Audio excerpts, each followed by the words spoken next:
బాలబడి యూనివర్సిటీ మంచి భవిష్యత్తు కోసం తెలుగు విద్యార్థులు ఇష్టపడే యూనివర్సిటీ. కాల్ 9059052378 9059052379.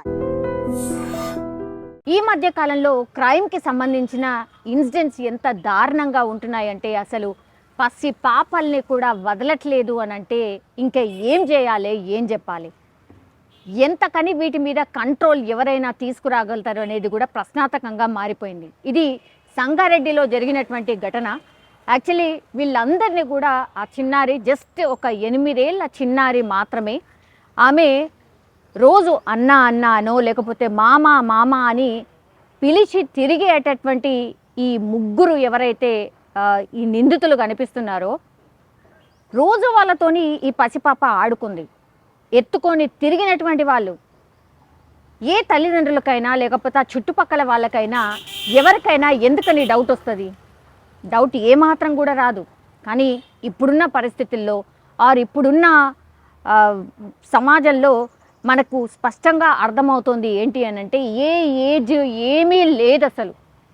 ముసలి వాళ్ళ లేకపోతే యంగ్ పిల్లల లేకపోతే పసిపాపల చిన్న పిల్లల అభంశుభం తెలియని కొన్ని నెలల పాపల్ని కూడా కామాంధులు అంత దరిద్రంగా అంత దారుణంగా చూస్తున్నారు అని అంటే ఏడికి పోతున్నాం, అసలు ఏం జరుగుతుందో అర్థం కాని పరిస్థితి ఉంది. ఇది సంగారెడ్డిలో జరిగినటువంటి ఘటన. సంగారెడ్డి జిల్లాలోని ఫసల్వాది డబుల్ బెడ్రూమ్ కాలనీలో నిన్న రాత్రే అంటే గురువారం రాత్రి జరిగినటువంటి ఘటన ఇది. Actually Fasalwadi double bedroom colony సమీపంలో డబుల్ బెడ్రూమ్ల ఇళ్ల సముదాయంలో ఈ డబుల్ బెడ్రూమ్ వాటిలలోనే ఉంటుంది ఈ పసిపాప కూడా. సో 8 ఏళ్ళు ఉన్నాయి అంతే ఆ పాపకి. ముగ్గురు యువకులు అదే కాలనీలో ఈ ముగ్గురు యువకులు కూడా ఉంటారు. అసలు యువకులను ఎందుకు అనాలి, ఈ ఎదవలు ఉంటారు, ఈ ముగ్గురు కూడా అక్కడే ఉంటారు. సో ఆ ముగ్గురు ఈ పసిపాపని గమనించి ఉంటారు.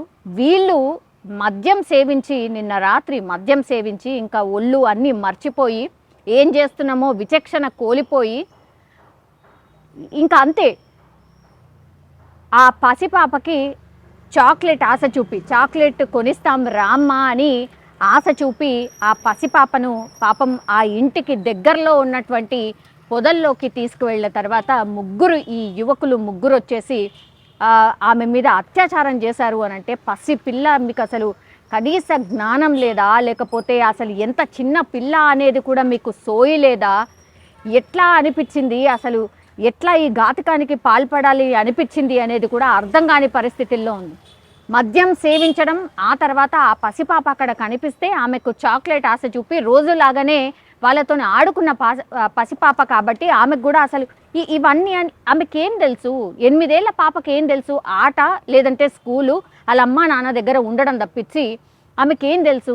పసిప్రాణులకు ఏమంటే ఏమీ తెలియదు. అట్లాంటి ఆ పసిపాపని చాక్లెట్ ఆశ చూపి చాక్లెట్ ఇచ్చి ఆమెను పొదల్లోకి తీసుకువెళ్ళిన తర్వాత ముగ్గురు కూడా ఈ అత్యాచారానికి పాల్పడ్డారు. గట్టిగా అరవడం, పసిపాప గట్టిగా అరవడం, ఆ తర్వాత ఏడుపు కంటిన్యూస్గా ఏడుస్తూ ఉండడంతో ఇంకా స్థానికులు అంటే రాత్రిపూట కాబట్టి కొంత సైలెంట్ ఉందేమో, అప్పుడు ఆ పసిపాప ఏడుపు విని అరుపులు విన్న తర్వాత స్థానికులు దగ్గరలో ఉన్న వాళ్ళు అక్కడికి వెళ్ళి చూస్తే ఆ నిందితులు ఆల్రెడీ అక్కడ పూర్తిగా ఆ పసిపాప రక్తస్రావంతో కొట్టుమిట్టాడుతోంది. పసిపాప ఏడుస్తూనే ఉంది. ఆ తర్వాత ఒక నిందితుడైతే అక్కడే ఉన్నాడంట. దీంతో స్థానికులు అతన్ని పట్టుకొని మామూలుగా కాదుగా ఎట్లా ఉంటుంది ఆ పరిస్థితుల్లో ఒక చిన్న పాపను చూసిన వాళ్ళు ఎవరైనా ఎట్లా రియాక్ట్ అవుతారో అర్థం చేసుకోవచ్చు మనమైనా సరే.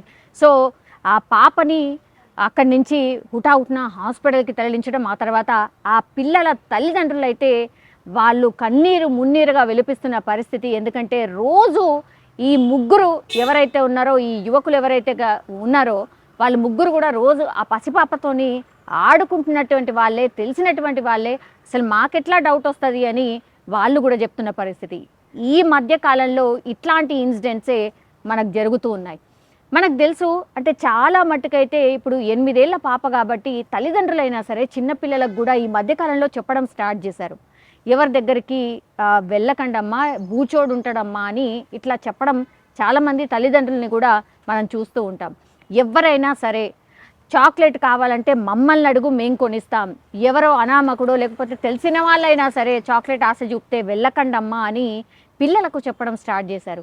ఇప్పుడు ఏంటి, ఆడపిల్లనే కాదు మగపిల్ల వాళ్ళకు కూడా చెప్పడం స్టార్ట్ చేశారు. అట్లా అయిపోయింది పరిస్థితి.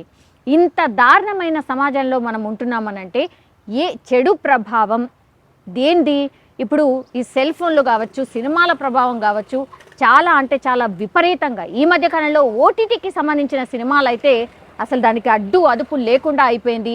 ఏవంటే అవి భయంకరంగా బయటకు వస్తున్న పరిస్థితి.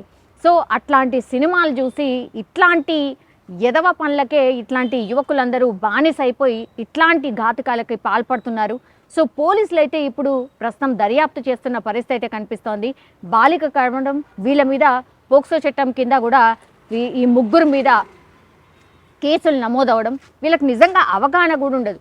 పోక్సో చట్టం కింద ఒకవేళ వీళ్ళ మీద కేసులు నమోదైతే మాత్రం ఇంకా లైఫ్ లాంగ్ వీళ్ళకి అసలు లైఫే ఉండదు అనే విషయం కూడా తెలియకుండానే ఇట్లాంటి ఘాతకాలకి పాల్పడుతున్నారేమో అనిపిస్తోంది. కానీ నిజంగానే ఇట్లాంటి చిన్న పిల్లల్ని కూడా చూడకుండా కనీసం అంటే కనీసం దయ ఏమీ లేకుండా మరి పసిపిల్లల మీద ఇట్లాంటి అత్యాచారాలకి పాల్పడడానికి ఎంత అసలు చదువుకుంటున్నారా లేకపోతే చదువుకుంటలేరా, ఏమవుతుందో ఏం అర్థం కాని పరిస్థితుల్లో మనమైతే జీవిస్తున్నామని అనిపిస్తుంది. కానీ ఎక్కడా సేఫ్టీ లేదు, ఎవరికీ సేఫ్టీ లేదు అనేది మాత్రం ఇట్లాంటి ఇన్సిడెంట్స్ చూసినప్పుడు విన్నప్పుడు మాత్రం మనమైతే అర్థం చేసుకోవచ్చు. సో పసిపిల్లలు ఎవరైతే తల్లిదండ్రులు ఉన్నారో మీ పిల్లలకు దయచేసి చెప్పండి, స్కూల్లో చెప్తున్నారు కదా అని వదిలేయద్దు.